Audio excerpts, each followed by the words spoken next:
Video needs to be where the work is done.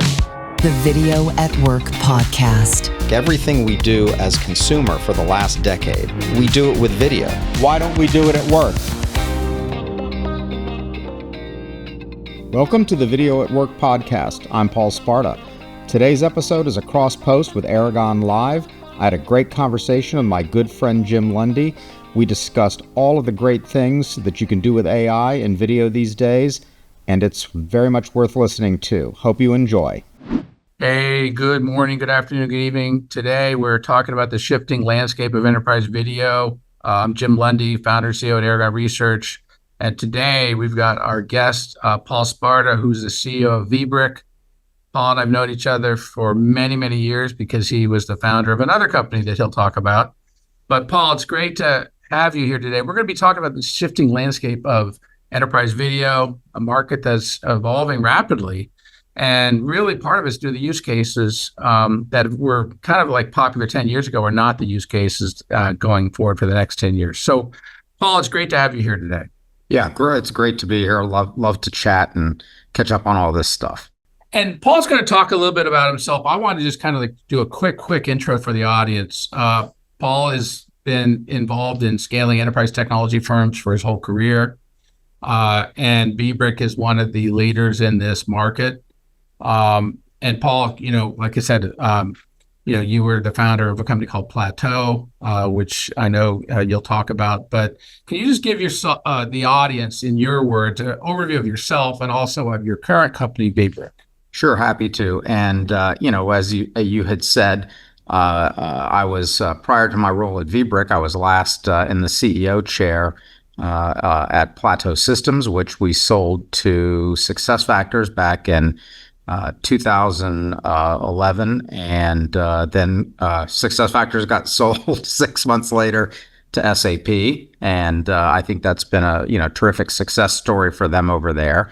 I then went into semi-retirement for a few years and became an investor alongside Morgan Stanley, Menlo Ventures, and others in this little company called Vbrick in 2012, with the idea that we would be focused on the enterprise video platform market, which is, I've always been an enterprise software guy, and at the time, Vbrick had this incredibly deep video technical experience, but it was focused on a market that really doesn't exist very much anymore, which is hardware encoders and that sort of thing from its legacy. And my interest in why I was brought in was to shift the company toward being a modern, all SaaS enterprise platform. And largely, we accomplished that. And, in 2016, released completely cloud native, designed as an enterprise platform, designed for the enterprise. And I know we'll come back to that. And then I, after some market changes and some dynamics in the market, which you alluded to, I became the CEO of Vbrick in 2022, and having a good time. And indeed, this market is changing, and it's fascinating and interesting times. Yeah, and this is off script, but one of the things that Paul does in his spare time is he's actually a race car driver, runs a racing company. Yeah. It's an illness. I think most people would say it's a bit of an illness and an obsession, but started that when I was in semi-retirement, so I'm kind of stuck doing both of these things. But it's busy, but it's fun. So as my wife frequently says, I have no one to blame but myself. So. One thing that comes up as we start to dive into this podcast is, post-COVID, even though a lot of firms have gone back to the office, a lot of firms have not. And so the role of video in this hybrid workforce arena where, I think a lot of people want video, but maybe they don't get it at work. Can you talk a little bit about that dynamic and maybe how Vbrick's dealing with that? Yeah, I think it's fascinating. And it's this market. It seems so obvious. It seems so obvious that we can start with this proposition that video is going to be a part of all these business workflow processes, just like it is in our everyday lives. And yet, for some reason, it almost never seems to kind of happen that way. I think the one thing that got clearly massively adopted both pre-COVID and hugely accelerated during COVID, was conferencing, and for very, very obvious reasons. And I think similarly during the post-COVID period and then the immediate and during that period, there was a rush to everything video. There was a rush. You had companies going public. You had everybody buying everything just because, oh my gosh, I need to have, remote work could be a thing forever. And everybody was just covering their butts, really. And but what sort of happened is we went into the doldrums after that as a space. And there is return to office, but to your point, not full return to office. And I think most people, and I know you've said this, have realized we're now in a permanent office hybrid environment, but it doesn't change the fundamental, fact that, and we had this video tsunami report we worked with you on before, which is there is this tsunami of video content that's just being generated automatically through recordings, and now I think enterprises in particular, they've got to figure out what to do with this stuff. How do we get value out of it? How do we manage risk? It's become a big picture strategic issue. Yeah, I totally agree with that, and I'd still say that there's also, with the need for employees feeling like they want to access video. There's also on the market side of it, there's kind of like a trend, and I kind of call it like who moved my use case area, where town halls and conferencing kind of become a little commodity, but there's newer use cases. I mean, I'm just going to maybe mention training. That maybe never went away, and maybe they're because of the users, learning faster from video. That maybe that's one of the use cases. But I'm not going to put words in your mouth. You can tell me what do you see happening relative to the enterprise video market? Well, I think the training use case is a great one, and if you look at training in its broadest sense, it's not just the formal training; it's the just-in-case, just-in-time information to help somebody do something. And we live this in our daily lives. We watch YouTube videos for how to change our oil or fix the lawnmower or cook an omelet or whatever it is that you want to do. And when you ask people, do you do those sorts of things at work? It's like, nah, not really. We don't have a system to do that. And so I think the use cases that we've seen that are legacy, that really were sort of the standard up until a couple of years ago, but still sort of the way IT is organized, are these, okay, well, we do video conferencing, but now we need to do live streaming at scale. Okay, we've done that. We can do live streaming at scale. Other companies can do it. There's a lot of nuance to doing it really well, but that's one of them. Well, where do we want to do that? Well, the CEO wants to do broadcasts because we're all remote and we want to talk to our clients and our partners. Well, we've got a lot of companies that do that. And then you have these ideas of, well, do we want a video library that some people can get some stuff? Yeah, we kind of want that. And we want to put some video out on our homepage and we want to do a little bit of this and that. But then when you get to that initial question, it's like, how do I use video to help me do something at work, to train me, or to give me guidance? You can look at some of the most large-scale enterprise software packages that will say, hey, while you're solving this IT support ticket, here's all the PDF files that our AI has generated to help you do something. And you say, that's great. Well, you've got PDF files. Where's the video that you can show to show them how to do that? Or where that problem is discussed as a training issue. And people, oh, well, we don't have that. Really? Why don't you? It's too hard. Like, we don't know where the video is. And then it leads to all these questions. Yeah, well, it's absolutely right. And I think that's, when you just said about the whole idea of, people can get it at home, but they kind of can't get it at work. And so that's I think the driving force of these new emerging use cases. I think what people really want is they want to be able to work with the efficiency at work that they do at home. I need something, I search for it on YouTube, I find it, I look at it. Is it right? Yeah, I use it. And I also want to have the same use case of, if I figure out something right, I want to record something and stick it on TikTok or stick it on Instagram or whatever and make my friends available to know that I've done something and make it searchable. And, we just don't see this very much at all yet in the marketplace and in the enterprise, but we will. Well, I mean, that's the key point. I think there's many enterprises that don't have a standard, protocol around a video platform. Video's everywhere, but it's nowhere, and people can't find it. They can't use it. So I know, when you were at Plateau, the idea of a learning management system became, should we have that to you got to have that. Do you see that kind of happening eventually in the enterprise video space? Yeah, I kind of think it's inevitable, because if you look at the opposite proposition, are we just going to let this volume of video just grow and accumulate like dust and lint across the entire enterprise as a mess, or are we going to actually have a process to clean it up and use it and manage it?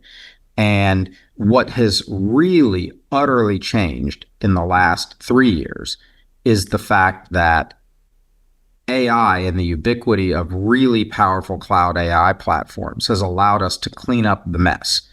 And, I think that's the key thing that has unlocked it. I think companies like Vbrick, we built the platform, the integrations, the APIs, all of that, and have a great modern platform. What AI has done in the last 3 years has said the giant unstructured, pile of video can now be sorted, managed, and we can figure out on those petabytes of video, what are the 10 seconds that are relevant to your problem and get them to you. And that changes the entire game. Well, and you kind of alluded to it. We did write this piece about, the tsunami of enterprise video that's coming. And, that's, we think it's actually here. In the past that, you said it was like town halls and conferencing, but, if they're just table stakes, can you talk a little bit about maybe some of the emerging use cases? I know you alluded to, some of the idea of just-in-time micro video training. Can you talk a little bit about some of the things you're seeing? Yeah, I think that's certainly one of them. I think the first thing we see is you have to take a step back and look at it strategically and say, if I can now sort out this massive, unstructured, difficult to transport and move pile of video, the first question you ask is, where is that going to be helpful, add value to the business? So it opens up a lot of these little use cases. I mentioned IT support, field service, maintenance management, product life cycle, supply chain, and fleet management. Suddenly you have all of these little, and it's almost, wow, that sounds like it's every enterprise application. Well, yes, it is. It's almost every enterprise process. And you say, would it be better if I had a relevant video? The answer is yes. And then the technology is also training to, we're now, it's amazing. Like, in 5 years, everybody knows what an LLM is. Everybody knows what all the different tools are. And we're now rushing to see how we're using these things.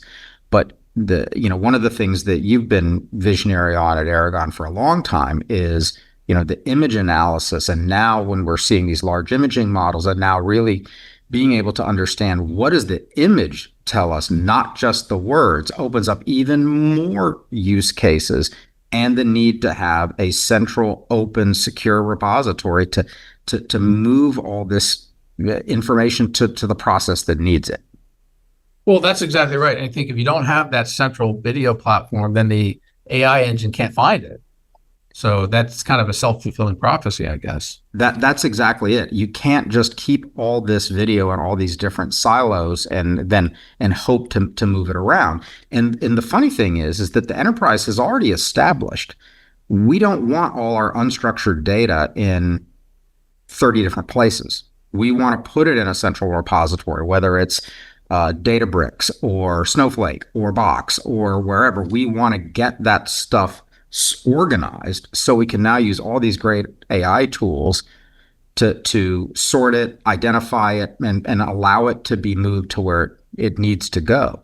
I mean, so the same thing has to happen with video, except video just has that really difficult problem of size and scale and the ability to transport it. And that's really what Vbrick has been entirely focused on. But it's the AI has unlocked that. And now once you do unlock that and you can say, we can't take it anywhere we want to, well, then it gets really interesting on all the things you can do. Yeah, and maybe one thing we talked about, Paul and I were at a conference together. We kind of did a rehearsal for this podcast, and it was a lot of fun. It's not a market that a lot of enterprise video vendors are in, but we're seeing it because of, you said, the video AI or computer vision. This idea of surveillance, that seems to be an area that could be really explosive for some vendors if they want to tackle that. Can you comment on that? Yeah, no, I think so. When we look at now the ubiquity of devices that are always on, I referenced fleet management. You've got dash cams that are on 24/7. As long as the vehicle's on the road, dash cam's on the road. And it's got 3 or 4 different views. Verizon makes a device in their fleet management system that it's got, 3 different directions all the time everywhere somebody's driving. You've got body cams on, law enforcement. You've got security cameras.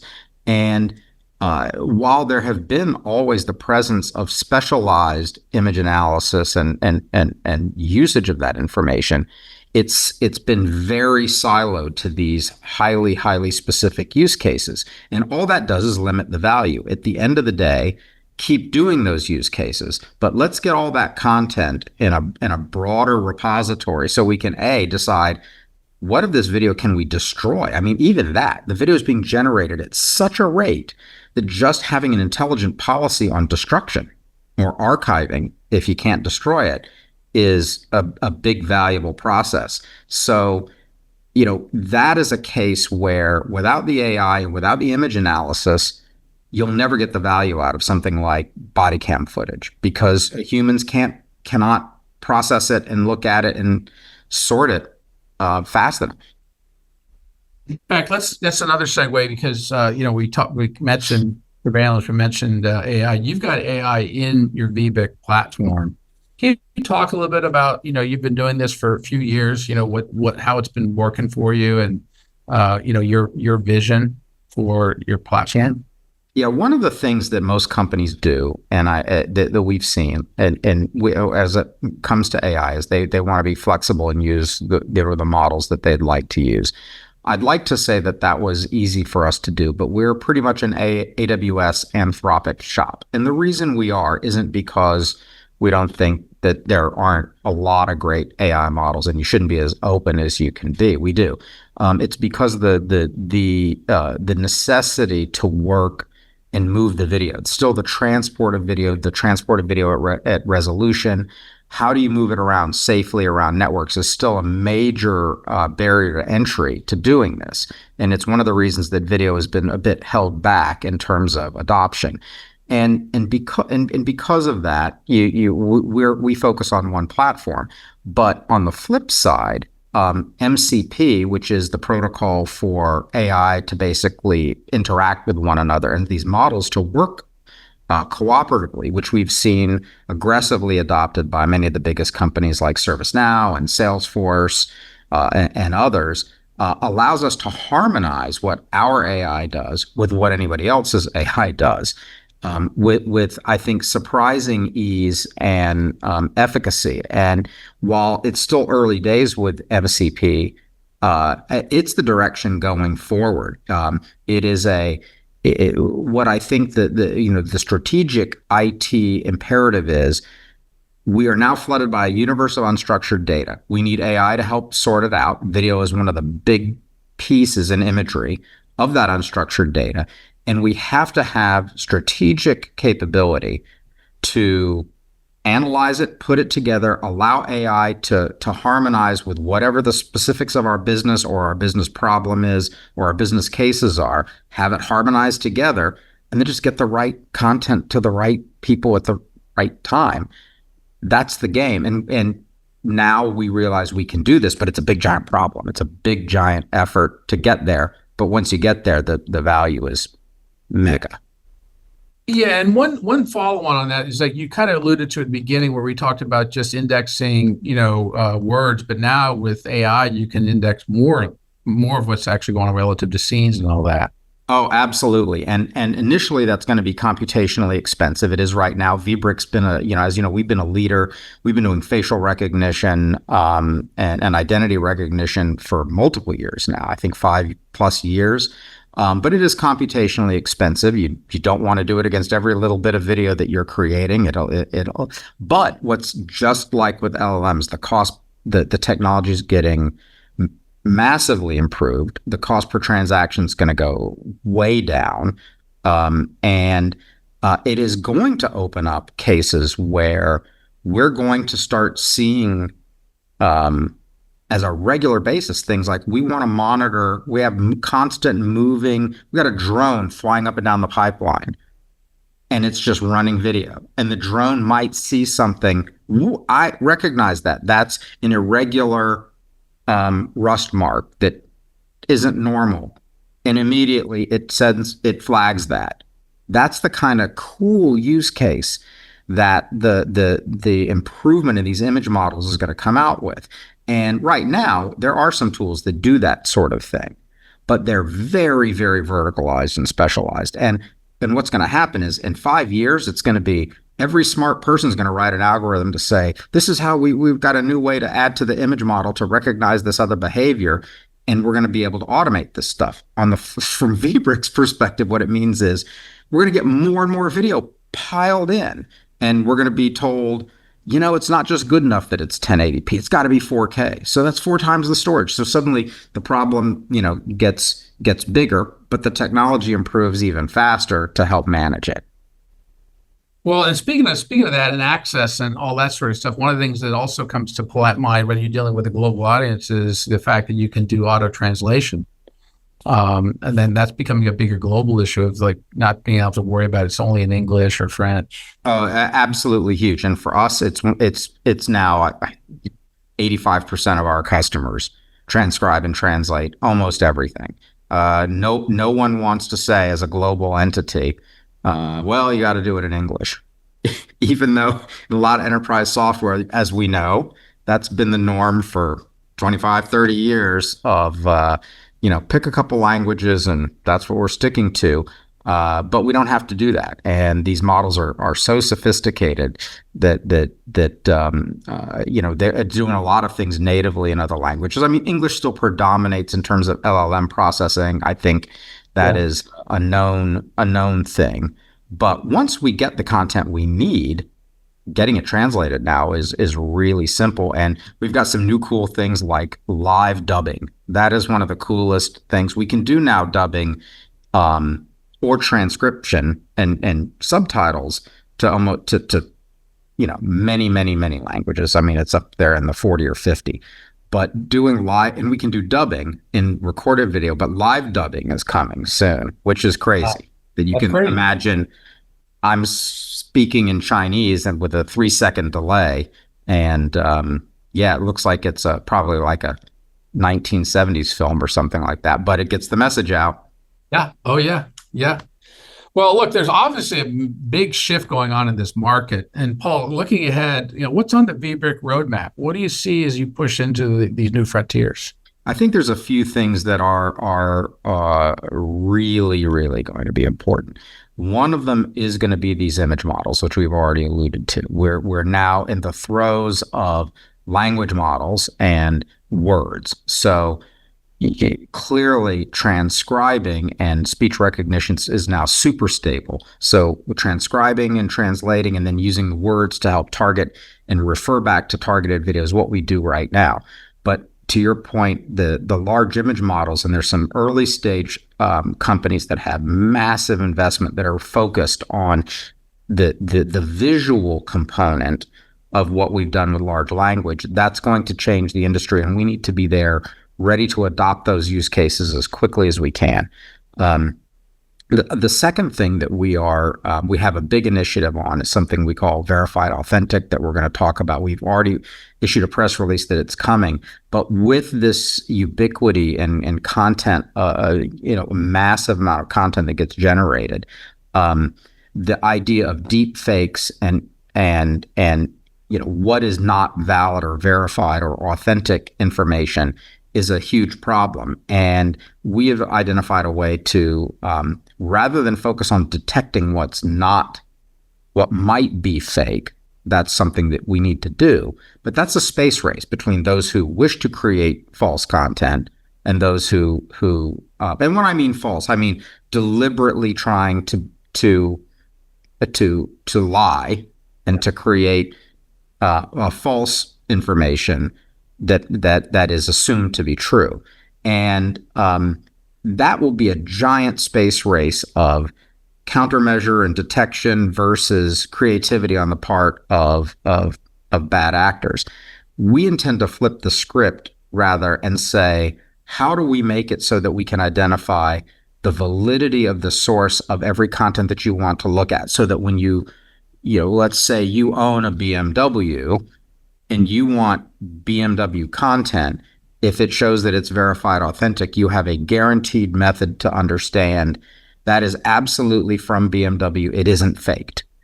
And we don't need to go to fake detection at that point, because we now know I can go to the source and get accurate information. And we should also remember, with all of the great AI generated video that's coming out, where you've got these incredible technologies, there's been several companies out there that do this. We have a partner called Vyond that does this. There's another company, Synthesia, that's had a lot of funding that does AI. Just because AI is generating it doesn't mean it's not valid. Right. Well, but I mean, it's totally valid if somebody's doing it on purpose, because it's the best way to get content. So we have to think of a completely new measure. So that is going to be a trend that the world's going to be forced to reckon with. And I think beyond that, it's just, how do you help enterprises? Last one is, how do we help our customer base, these large enterprise companies, ingest, sort, archive, pull it all together so they can get value out of it? I think there's going to be a lot on tooling and ingestion management that we're going to invest in for the future. Well, Paul, this has been a fantastic and very insightful discussion, and I really want to thank you for spending some quality time with us today. My pleasure. It's always great fun to talk, and like you said, we can go on for hours, and we have it privately. So it's always a pleasure. Well, look, for our audience, you can find out more information about the evolving enterprise video landscape at vbrick.com, as well as aragonresearch.com, and look for that video Tsunami note that we mentioned, as well as this recording. So, Paul, thanks again. Thanks again, Jim. Always fun. Take care.